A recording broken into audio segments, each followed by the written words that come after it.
Good morning friends. GST platform के YouTube channel में आप सभी का स्वागत है। जी हाँ फ्रेंड्स, इनकम टैक्स के अंदर जो आपकी आईटीआर फाइल करी गई है फॉर द असेसमेंट ईयर 24-25, उसका जो रिफंड प्रोसेसिंग है और उसके अंदर जो रिफंड आना है उसमें अभी और कितना समय लगेगा। जो आपकी आईटीआर फाइल करी गई है उसमें आपको क्या चीजें चेक करनी है, आपके पास कौन से ऐसे नोटिसेज हैं जो या मेल पर आया हुआ होगा या फिर आपके पोर्टल पर होगा, ये सारा कुछ आपको चेक कर लेना है। नहीं तो आपका रिफंड जो है वो अभी नहीं आएगा। अभी रिफंड इस बार का जो प्रोसेस है वो काफी ज्यादा स्लो है। क्या है डेटा, क्या है स्टैटिस्टिक्स और क्या चीजें आपको पोर्टल पर चेक करनी है, पूरा प्रैक्टिकल आपको यहाँ पर जो है समझ में आ जाएगा, ताकि आपका जो इनकम टैक्स का रिफंड है वो आपको जल्द से जल्द मिल जाए। तो यहाँ पर स्टार्ट करते हैं। सबसे पहले मैं आपको इनकम टैक्स पोर्टल के ऊपर जो कुछ डेटा अवेलेबल है वो डेटा एक बार दिखलाता हूँ, ताकि आपको चीजें सबसे अच्छी तरीके से समझ में आएंगी। और सबसे पहला स्टेप, अगर आपका आईटीआर का रिफंड अभी तक नहीं आया है तो उसको जल्द से जल्द लेने के लिए आप क्या करेंगे। इसमें सबसे पहला आपको ध्यान ये रखना है कि आपने कौन सी आईटीआर फाइल करी है। अगर आपने आईटीआर 1 फाइल करी है तो आपका जो रिफंड प्रोसेसिंग है वो फास्ट होगा। अगर आपने आईटीआर 2 या आईटीआर 3 या आईटीआर 4 भरी है तो आपका जो रिफंड प्रोसेसिंग है वो इस बार ज्यादा समय लेगा। वो इसलिए क्योंकि जो number of income tax returns process करी गई हैं वो आईटीआर 1 तो हो गई हैं लगभग लगभग, लेकिन आईटीआर 2 और आईटीआर 3 की जो प्रोसेसिंग है वो लास्ट ईयर के मुकाबले लगभग 50% कम प्रोसेस करी गई है। अब ऐसा क्यों हो रहा है? ऐसा इसलिए हो रहा है क्योंकि हो सकता है आपने आईटीआर 2 या आईटीआर 3 जो फाइल करी है उसमें क्या करा होगा, बहुत लोगों ने क्या करा है कि डिडक्शन के नाम पर जो उन्होंने इन्वेस्टमेंट्स किया है, जो एटीसी में उनको मिलना चाहिए था, वहां पर चूंकि न्यू टैक्स रिजीम में जब ऑप्ट किया गया तो न्यू टैक्स रिजीम में कानून ये कहता है कि आपको हम डिडक्शन नहीं देंगे। तो लोगों ने डिडक्शन तो नहीं लिया, लेकिन एग्जम्पशन के कॉलम में वो अमाउंट डाल करके फर्जी तरीके से इनकम जो है वो रिड्यूस कर ली है। तो ऐसे केसेस में रिफंड जो है नहीं आएगा। लेकिन इन जेन्युइन पर्सन के चक्कर में जो जेन्युइन रिफंड्स हैं, जो जेन्युइन आईटीआर हैं, उनकी प्रोसेसिंग भी स्लो हो चुकी है। हर एक आईटीआर का डेटा जो है वो थॉरोली प्रोसेस किया जा रहा है, थॉरोली चेक किया जा रहा है। जहाँ जेन्युइनिटी है वहां पर आईटीआर प्रोसेसिंग फास्ट हो जा रही है, रिफंड आपका आ जा रहा है। तो सबसे पहला पॉइंट जो आपको नोट डाउन करना है, क्या आपने आईटीआर 2 आईटीआर 3 के अंदर ऐसी कोई मिस हैपनिंग या मिसचीवियस एक्टिविटी करी है क्या? अगर करी है तो भूल जाना, आपका आईटीआर का प्रोसेसिंग और आपको रिफंड मिलेगा ये तो लगभग लगभग अब नामुमकिन सा लगता है। दूसरा इंपॉर्टेंट इशू जो बहुत ज्यादा प्रीवेलिंग है आज की डेट में, अगर आपकी इनकम टैक्स रिटर्न 5 जुलाई 2024 या उससे पहले की है, ध्यान से सुन लीजिएगा, चाहे आपका आईटीआर 1 हो या आपका आईटीआर 2 हो, 3 हो, कोई भी आईटीआर हो जिसमें कैपिटल गेन है। कैपिटल गेन कौन सा वाला? एसटीसीजी वाला 111A के अंदर।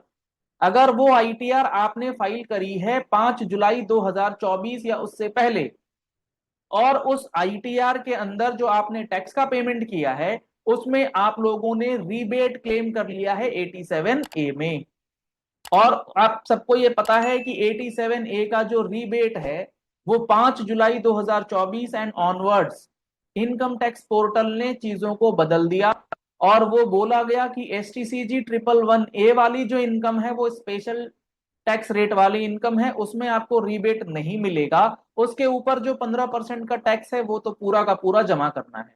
तो अगर आपने 5 जुलाई से पहले फाइल कर दिया है और आप रिफंड फाइल कर चुके हैं उसमें कि रिफंड मेरा बन रहा है, तो आपके लिए दो सिचुएशंस होंगी। अगर आपका एसटीसीजी का कोई टैक्स बनता होगा तो उस इनकम को स्पेशल रेट पे टैक्स करते हुए आपके रिफंड से एडजस्ट करते हुए बैलेंस अगर कुछ बचेगा तो मिलेगा, नहीं तो वो अमाउंट आपका एडजस्ट हो जाएगा। रिफंड आपने क्लेम भले करा होगा, आपको मिलेगा नहीं। अगर 5 जुलाई के बाद की रिटर्न आपने फाइल करी है और उसमें भी आपने मैनुअल या सॉफ्टवेयर के अकॉर्डिंगली वो अमाउंट पे नहीं किया है, 87A का रीबेट लेकर के आपने अगर फाइल कर दिया है, तो भी आपका आईटीआर प्रोसेस नहीं होगा, रिफंड आपको उस केस में भी नहीं मिलने जा रहा। क्योंकि यहां पर जो आईटीआर प्रोसेसिंग हो करके 1431 आ रहे हैं, उसमें ये चीजें ऑटो एडजस्टेड मोड में डाल दी गई कि जिनका भी 87A का रिबेट आ चुका है और उन्होंने STCG 111A वाली इनकम दिखा रखी है, तो उसका बेनिफिट वहां पर नहीं दिया जाए, वो आपको 15% स्पेशल टैक्स रेट के हिसाब से पेमेंट जो है वो करना होगा। दूसरा और सबसे महत्वपूर्ण हिस्सा, ये STCG 111A red with 87A का जो रिबेट बीच में जो चेंज हुआ उसको लेकर के बहुत ज्यादा दिक्कत। तीसरा और इससे भी ज्यादा इंपॉर्टेंट पॉइंट, सारी चीजें आपकी सही हैं, ना तो आपने कोई फेक डिडक्शंस लिए हैं, ना ही आपका कोई भी एसटीसीजी वाला ऐसा इनकम आपने डिक्लेयर किया है जिसपे 87A का रिबेट है, या कोई भी ऐसा ट्रस्ट इश्यूज नहीं है आपके आईटीआर के अंदर, सारी चीजें परफेक्ट हैं। लेकिन इसके बावजूद भी आपकी आईटीआर जो है अभी तक प्रोसेस नहीं हुई है, आपका आईटीआर रिफंड रुका हुआ है। वो इसलिए क्योंकि आपने आईटीआर फाइल तो कर दी है, आईटी रिटर्न फाइल करने के बाद आपको उसे वेरीफाई करना पड़ता है। अगर आप उसे वेरीफाई नहीं करेंगे तब तक आपका आईटीआर प्रोसेस होगा ही नहीं। आपने अगर वेरीफाई नहीं किया तो आपकी रिटर्न फाइल हो गई नहीं हो गई उससे कोई भी फर्क पड़ता ही नहीं है। सर आप कैसे कह सकते हैं आईटीआर हमने वेरीफाई नहीं करा, हमने तो कर दिया। देखो मैं आपको दिखाता हूं कैसे। यहां पर अगर आप देखेंगे तो लगभग 7 करोड़ 42 लाख रिटर्न फाइल हुई है असेसमेंट ईयर 24-25 के लिए।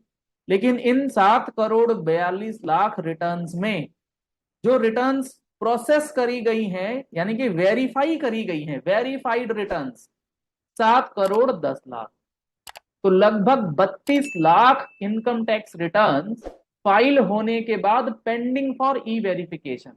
ये 32 लाख आईटीआर प्रोसेस ही तब होगी जब आप उसे ई वेरीफाई करेंगे। तो 32 लाख आईटीआर तो वैसे ही पेंडिंग है, अभी उनका प्रोसेसिंग हुआ ही नहीं। अब इस 7 करोड़ 10 लाख आईटीआर वेरीफाई में भी सिर्फ और सिर्फ 5 करोड़ 15 लाख आईटीआर जो है वो प्रोसेस करी गई हैं। लगभग 2 करोड़ आईटीआर आज की डेट में पेंडिंग फॉर प्रोसेसिंग है, जिसमें ये सारी चीजें चेक करी जा रही है कि आपने कोई फर्जी डिडक्शंस, फर्जी क्लेम तो नहीं ले रखा, आपने 87A का गलत बेनिफिट तो नहीं ले रखा, पोर्टल ने कोई गलत एक्शन तो नहीं ले लिया। और उसके बाद ये भी चेक होगा कि आपका कोई ऑलरेडी आउटस्टैंडिंग डिमांड तो नहीं है। तो आप अपने ईमेल पर ये भी चेक कर लीजिए कोई इंटीमेशन फॉर 245, सेक्शन 245 का कोई एडजस्टमेंट का इंटीमेशन तो नहीं आया, क्योंकि हो सकता है आपका इस बार रिफंड बनता हो लेकिन पुराने किसी साल का डिमांड आपका खड़ा है। तो पोर्टल क्या करता है, जो आपका रिफंड बना है उस डिमांड के साथ एडजस्ट करेगा। एडजस्ट करने से पहले आपको इंटीमेशन दिया जाता है 245 के अंदर, उसका ईमेल आपको भेजा जाएगा और आपको उसका रिस्पॉन्स देना होगा। अगर आपने रिस्पॉन्स दे दिया है तो आपका आईटीआर प्रोसेस हो जाएगा, नहीं दिया है तो आईटीआर पेंडिंग पड़ी रहेगी, वो प्रोसेसिंग नहीं होगी। और प्रोसेसिंग होने के बाद जितना डिमांड है, अगर आप उससे अग्री करते हैं तो पे कर दीजिए, पूरा रिफंड आएगा। पे नहीं करेंगे तो एडजस्ट करने के बाद बैलेंस जो बच जाएगा वो आ जाएगा। अगर आपको लगता है वो डिमांड गलत है तो रिप्लाई वहां पर आपको देना होता है कि डिसअग्रीड विद द डिमांड, तो फिर आपका पूरा का पूरा रिफंड जो है वो प्रोसेस करके आपके बैंक अकाउंट में भेज दिया जाएगा। तो ये चीजें आपको ध्यान में रखनी है ताकि आपके इनकम टैक्स रिटर्न के जो रिफंड का जो टाइम पीरियड है वो कोई स्पेसिफिक लिमिट नहीं है कि 60 दिन 90 दिन में आएगा। वो डिपेंड करेगा आपकी आईटीआर पे और आपकी आईटीआर की जेन्युइननेस पर। और जो मैंने आपको स्टेप्स बताए हैं वेरिफिकेशन वगैरह, ये सारी चीजें आप इंश्योर कर लीजिए कि कहीं भी कोई चूक नहीं हुई है। Thank you and have a nice day.